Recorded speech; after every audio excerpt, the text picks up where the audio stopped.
Joining us now is Matt Schlapp. Matt, great to have you, man. John, great to be with you again, and thanks for your great support of CPAC. My Lord, when we have CPAC coming up in February, I can't even imagine what the world is going to be like. It's going to be a lot of fun. And boy, CPAC for a lot of us, I was 17 years old, the first CPAC I went to, and I was the New Jersey chairman of Young Americans for Freedom. Remember that? Remember that? YAF? They don't have, there's no yappers in New Jersey. That's how I became the chairman. There was like 5 of us. And then I was chairman of Youth for Reagan. But I remember the first CPAC I went to, I was 17. It was, I'm thinking 74, 75. I remember Ronald Reagan was the Governor Reagan who was going to run for president. Yeah, this was in 75, and he was the keynote speaker back then. The big dinner was on Saturday night, and it was at, I'm going to say, the Hyatt downtown Washington for a long time. I don't remember, but of course we couldn't stay there, so I had to stay. The Yaffers from New Jersey that came down, we stayed in a college dormitory at the University of Maryland. How we did that, I don't remember, but that's where we all stayed. Anyway, good to have you with us, Matt. What is going on out here with James Comey and these memos? Wow. I mean, I tell you what, just take your conservative philosophy out of things, and just, if you're just somebody who cares about politics, you know, there's so much being crammed down, so much news breaking that I think it's probably hard for Americans to keep up. I know for me, I was at Fox News last night in New York. I was doing the specials with Eric Bolling, and before I sat down, I said, I just want to ask, is any news going to break? Because I'm going to turn off my phone here for a little bit, and everyone kind of chuckled, and news did break, because the news broke that James Comey, it's alleged, none of us have seen or read this memo, was basically keeping a diary on all the naughtiness of Donald Trump, I guess maybe at some point in the future to use against him, which is exactly what he seems to be doing. Well, let me ask you this. Did he keep a memo on Barack Obama? Did he keep a memo on Loretta Lynch? Did he keep a memo on the meeting at the tarmac between Bill Clinton and Loretta Lynch? Did he keep a memo on Benghazi? Did he keep a memo on the Clinton Foundation, or the fact they sold 20% of our uranium interests to the Russians? Did he keep a memo on any of this stuff?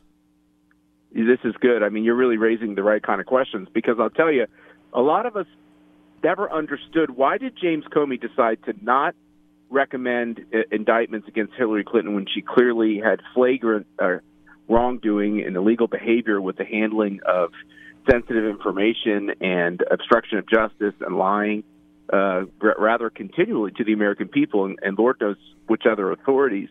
But then he had this strange public hearings where he basically prosecuted Hillary Clinton live on national television, but said, you know, there's nothing I could indict her for. But let me remind you, she did all this criminal activity, but, you know, I didn't recommend indicting. But let me remind you again, she did all this criminal activity. It was rather bizarre. And I think a lot of people, a lot of White House veterans believe that Jim Comey maybe was sat on by Valerie Jarrett or somebody, because, you know, he sure seemed like he was chomping at the bit to go for, you know, a prosecution, and it was strange. It was almost like someone told him not to do it, and none of us ever got our questions answered on that. We never got to see any documentation, but now I love the Democrats. Now that Donald Trump has had I think we'd all have to admit, a really rough week here. I mean, Some of these wounds are self-inflicted. It's a little bit of sloppy work. But now they want prosecutions, they want special counsels, they want everything, and it's ripe with hypocrisy. Well, the hypocrisy is beyond the pale. But look, they got the entire legacy mainstream media behind them, Matt. You know, the other day, the Washington Post story, I did a column on this yesterday called WAPO, or the Washington Post basically declares war on the truth. I mean, the story they published on the meeting in the Oval Office claiming that the president disclosed sensitive classified information to the Russians was the biggest crock I've ever seen. They had third and fourth party sources. No one was there that they talked to. And the 3 people, high-ranking officials, Secretary of State, NSA Director, and Deputy Dean Appel, they all said that is opposite of what happened. It was they denied the story. The Post goes with it anyway. They have all these unnamed third-party sources. And so basically their position is the truth now to them is just collateral damage in their war on taking this president down. I couldn't believe they published that. But that had nothing to do with anything. That's not true. Look, the number of people in the White House leaking things, Matt Schlapp, have you ever seen anything like this in your life? You've been there a long time. It's repugnant. Yeah, you have two sets of leaks. You have Trump officials in the White House talking to reporters incessantly. 50% of that is so that they can get better press coverage for themselves. And I think it's repugnant behavior, a majority of the time, 80% of the time. There are times when you need to be talking to reporters off the record to make sure that the president isn't weakened by coverage. So there's an art to it, but they've taken it, too many of these staffers have taken it to a self-engrossment that is really troubling. And then you have the leaks coming from what many call the deep state. You have the permanent bureaucracy, especially in kind of the dark parts of the government and the intelligence community, who view themselves as really having no master.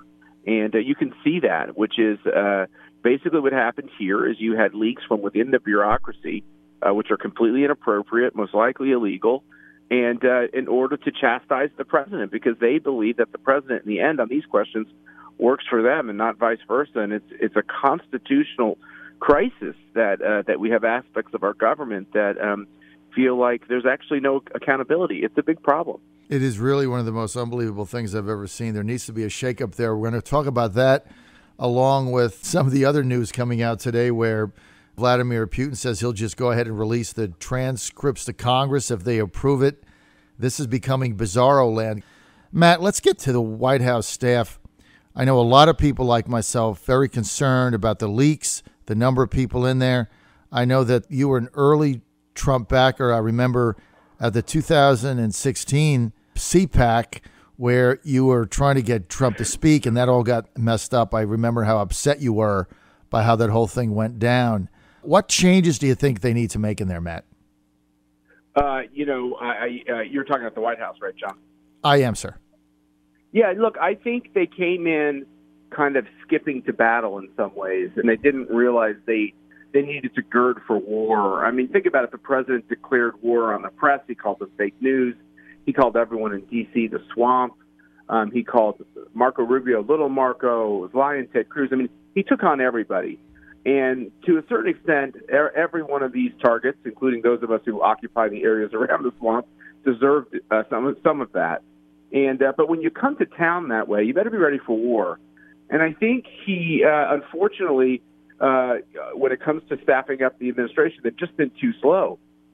And I love the idea of picking these outsiders, but when you're an outsider president, you need to double down on picking people around you who can help you see the problems that you're going to face. And I think that was one of the big problems, which is that they quite honestly didn't realize, I think, how intensely the city was going to push back on their brand of politics. And I think he's a victim of it.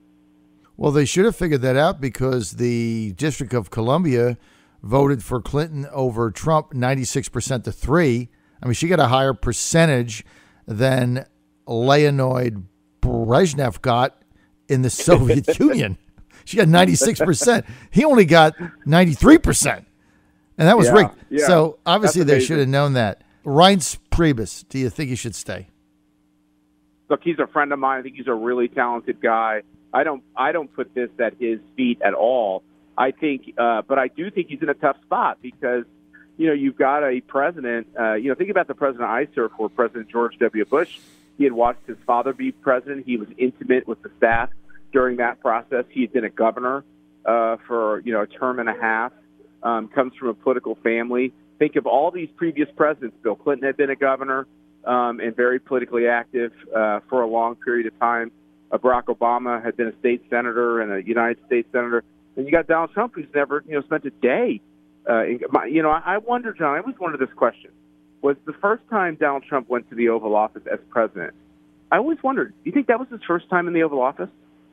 If it's true, that's like amazing in and of itself, because every other person that's kind of made their way to the Oval Office has spent decades in the political process and had a lot of interaction. So I think the problem for the whole crew that was pulled together, for almost all of them, they had 0 days in government collectively.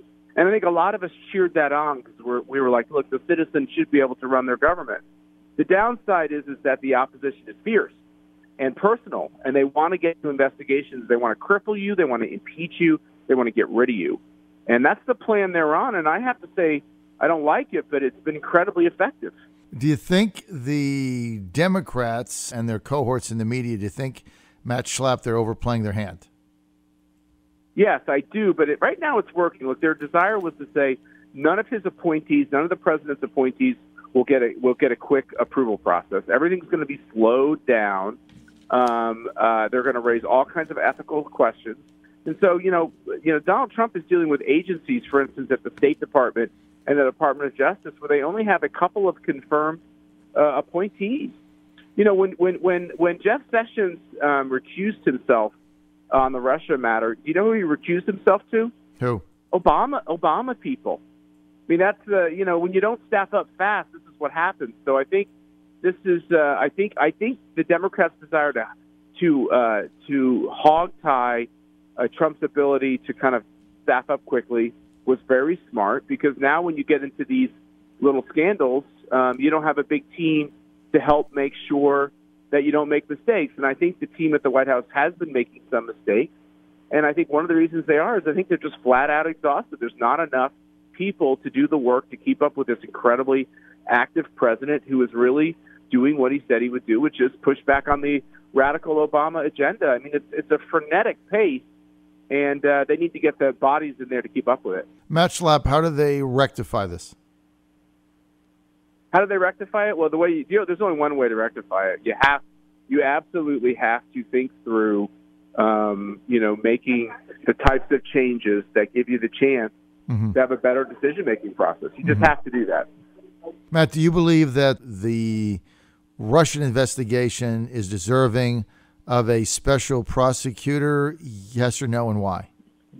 No, I don't at all. I think basically it all rests in President Trump's hands on who he picks to run the FBI. If he picks somebody that is beyond reproach, that both sides respects and likes, I think you allow the FBI to do their job and to report back the findings.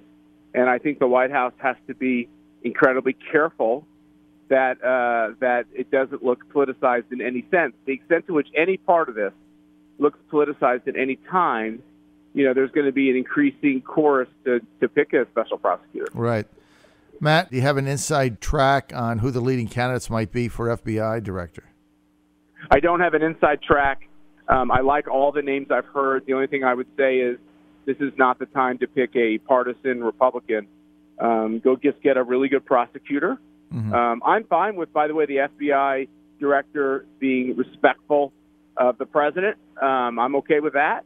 I don't think you need to get a political adversary in there. I don't think that's going to be a good situation. But just get a good judge, a good prosecutor, a good lawyer, a good public servant, someone who will simply do their job, probably make less headlines than Jim Comey, stay out of politics as much as possible. I think we're going to be able to get the FBI back on track. So the allegations that Trump disclosed classified information to the Russians in the Oval Office, which 3 of the people that were there denied. Now Putin saying, well, he's going to just release the transcript. How does that play out, Matt Schlapp?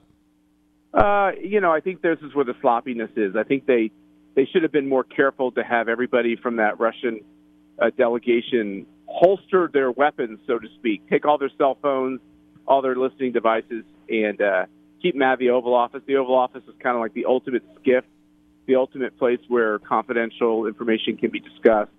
The Russians were able to release the photos, which means that they didn't do the proper staff work to make sure there was an understanding of how that would come out. Remember, we all saw those photos and kind of wondered where they came from. This is where they just need to tighten it up.